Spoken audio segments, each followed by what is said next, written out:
up guys, this is Theabeasty and on behalf of Team Aretusa, I will now be making weekly journey deck guides.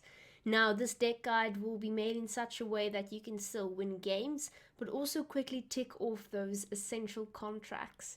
Now this one is focused on ticking off the Taking Care and Glow in the Dark contract. I was wondering whether to do the first or the second, and then decided to put them together in one because why not? So what we have is boosting units with vitality 10 times, as well as playing 10 cards with Mage category. Now this was easy enough to do, seeing that we have both of those keywords showing up quite often in Northern Realms.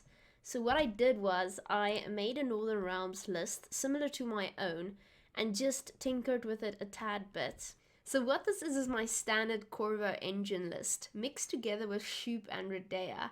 Now I like this very much because it gives you the best of both worlds.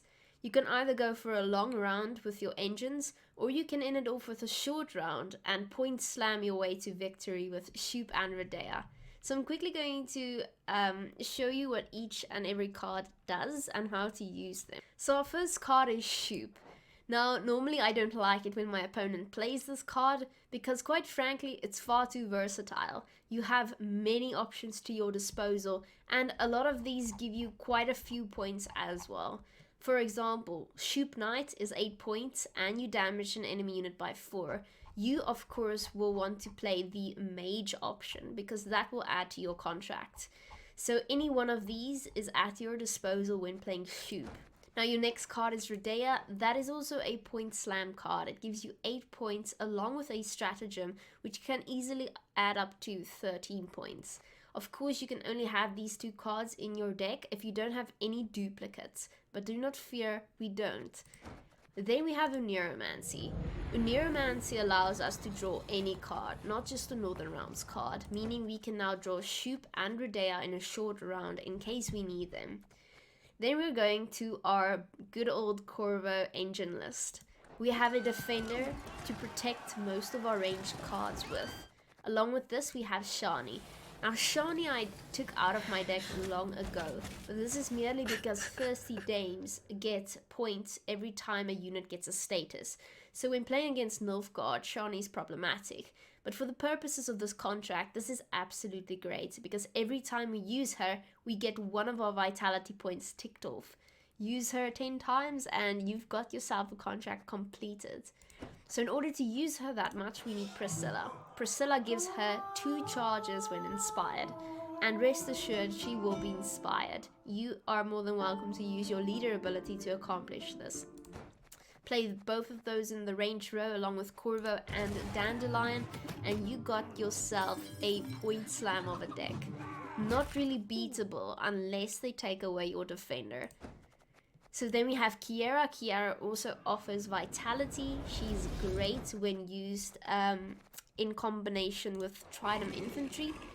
In this specific case, we will only have one Tridem Infantry because we still want to play Shoop and Redea. Now, you've seen a lot of vitality. Let's get to our mages, shall we? We have a lock with a Doragere of Vol. I hope I'm pronouncing that right. A lock, it comes in quite handy when playing against Ethereal, when playing against pretty much anything. Then we have our Dance Sorceress. She removes a unit's shield and boosts out by 2. Now, you don't always have a shield, but do not fear, we have a Rune Word. Rune Word gives an allied unit a shield and vitality. So preferably we'll be using that as well as Mad Charge, which gives a knight vitality for 3 turns. And armor. We'll be using that with Tridem Infantry if given the option. So from the bottom up, we then have Banart Tutor, boost an allied mage by 4 points. We have Radovit's Royal Guards. This won't be triggering any of your contracts, but it's a 4 provision card and it is nice to play when trying to protect a different unit. Then we have Centurion Knight. He gives vitality for 2 turns. He gains vitality if triggered the death blow. We have Oxenford Scholar. This also gives an allied unit vitality for 2 turns. We have Centurion Enchantress, she gives Vitality. We have only one of her, so we won't be using the bonded Vitality for 4 turns. Then we have Siege Support. I use this merely because of its charge ability. We can use the charges on any card that takes charges, from Visigoth of Corvo to Shani preferably. Then we have our Centurion Spellweaver. Now you want to play her first if you're going to be playing a lot of mages in a round. He damages a unit by 1 and gains a charge every time you play a mage. So this is quite nice in the specific deck. Of course we have Visigoth in this deck because we're going to have a lot of accumulated boosts. What I like about Visigoth is the fact that together with Dandelion, he can't really be destroyed with damage alone. Dandelion will make sure that Visigoth gets a lot of boosts for the amount of charges he has. So unless they lock Visigoth or unless they Yennefer Visigoth, you should be able to use him. Alright guys, that's it. I hope you enjoy this deck. If played correctly, you can get both of your contracts in your first game. I hope it goes well, and I will be back with you in a week's time for the 4th week of the journey.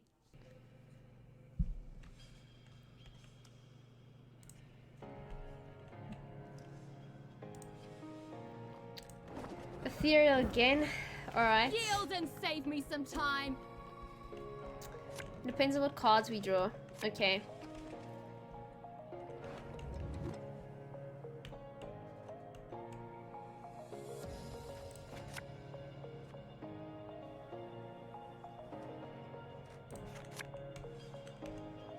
Our hand is too strong for round 1.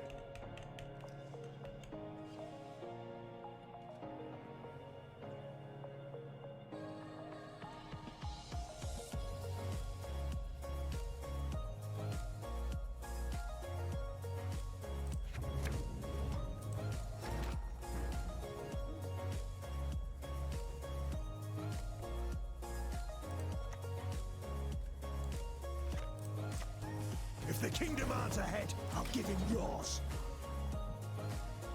What is the problem with a card like Elgod?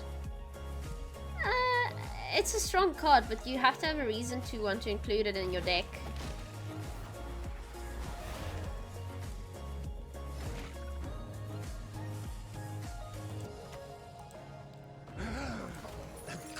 A lot of people don't see any reason to, so then it would be a waste of points, really.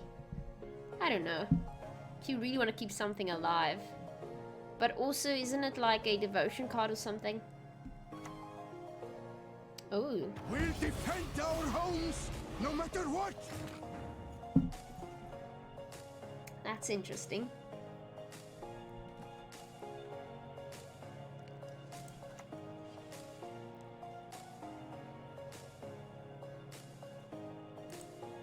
Sure, be glad to. Now I'm specifically playing her to win this round.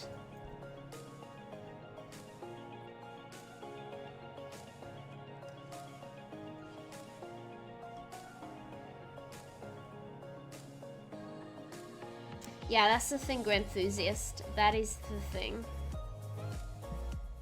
Now, why play this if you're not planning to play Ethereal? What are we doing? Are we going for Yen? Very weird.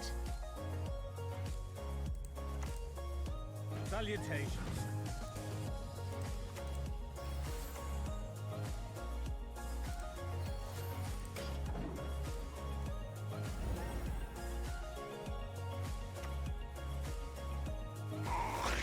Yeah, I don't like that setup. That screams Bone Talisman.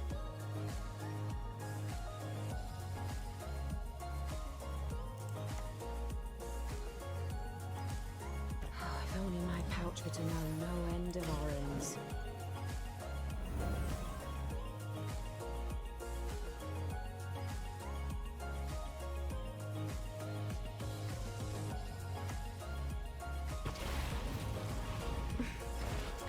We are 100% passing right now. He's setting up a massive Bone Talisman or Yennefer.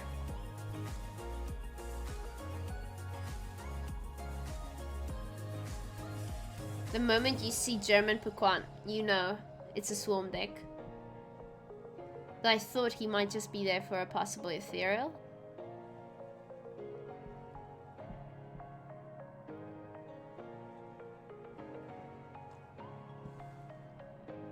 Now he's unsure. Were you just... What were you doing? Just thinning your deck with bad bronzes?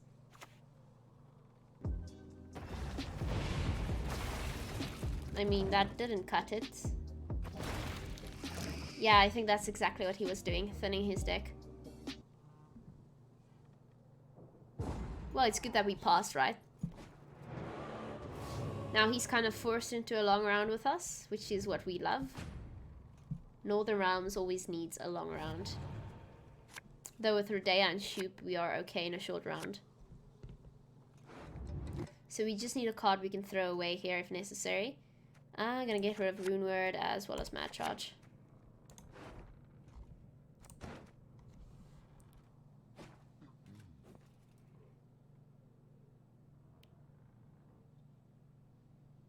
Are you considering bleeding me?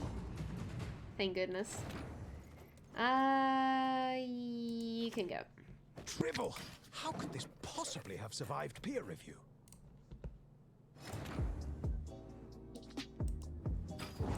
Alright, so we're card up, we have a long round.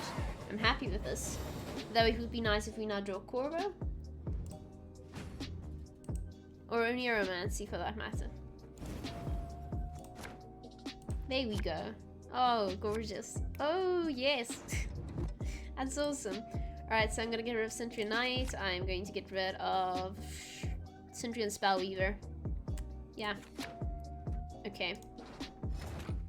And then we end up drawing a Shoop. So we start off with our Defender. He might have Predatory Dive, but at this point I don't care.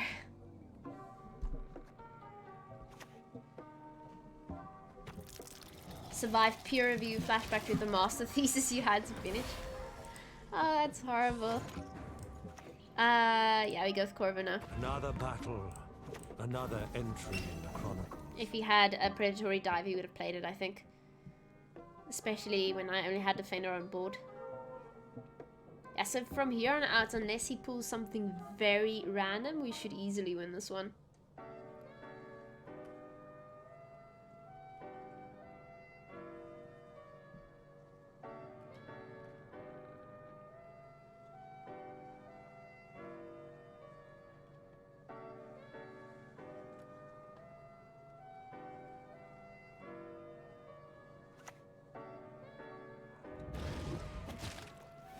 He's definitely going for a Storm deck.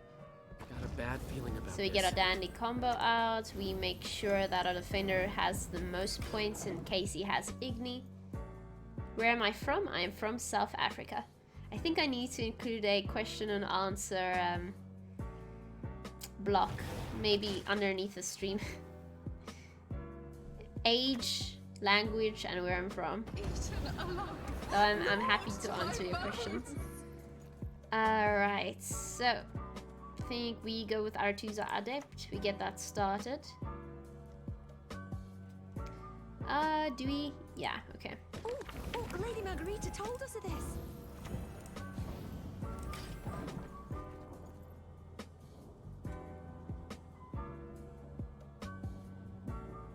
Random essay insult generated. The best. I mean, who wouldn't want that? Okay, cool. Watch him fill up his entire row. Just watch it happen. Okay, now we're gonna go for Kiera, and we're gonna put her here, I want to say. No, we put her here, that's fine. Nature stinks. Gucci, and now Aretuza Adept actually causes Corvo to get another boost himself, which is just amazing. I gave up on this one long ago for some reason, but I think if we pull it off with Rodea and Shoop, we can bring this combo back most likely. It's just extremely greedy.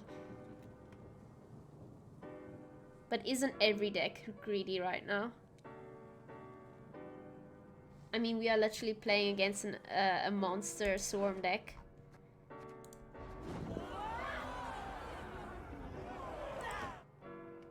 I never get this card in all honesty.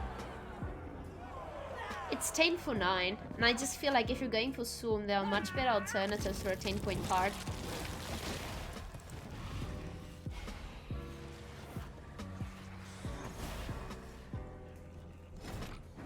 Okay, so we can either play Visigoth now and kill as many of his cards, or we can wait for him to fill up his entire board, which I think is the better alternative.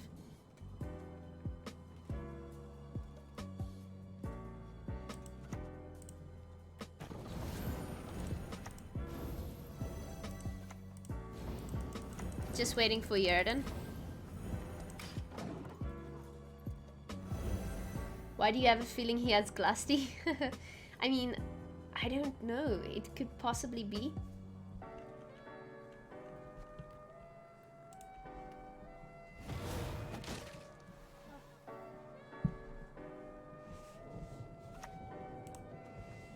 Our path over the See? earth by stars Allow and him night to fill up sky his is own guided. board. We don't touch his board. To fear, there is nothing.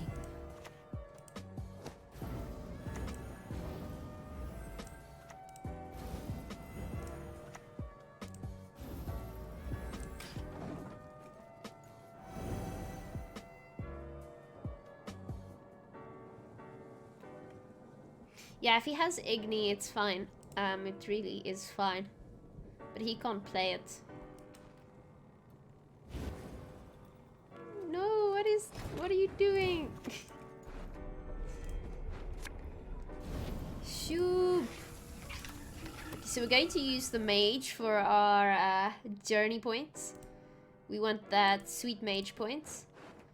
Move a random unit to the opposite row, split 13 damage. Transform the rightmost card in each player's hand into a random special card. No. Well, he's going to end up playing Bone Talisman now, so we're going to do this, I think. Good Gwending card! Bestest! Oh, between all units. Ah, I did not know that. Well, we still get the Mage point. It's fine. And if he's playing Bone Talisman, he just lost quite a few points, so I'm okay with that.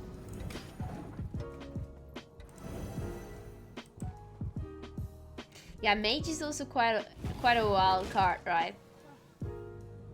I normally go for the Knights. What are you doing? What is this deck you're playing? We'll never lay down our arms. Well. It seems everything has paid off like it should. Aye.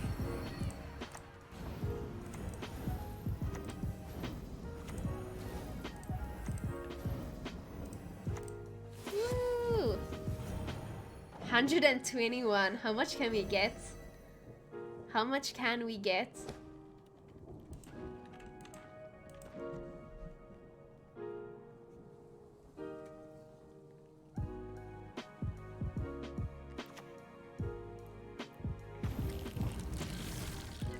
I mean, Should have listened to the old lady. we just pass here, right?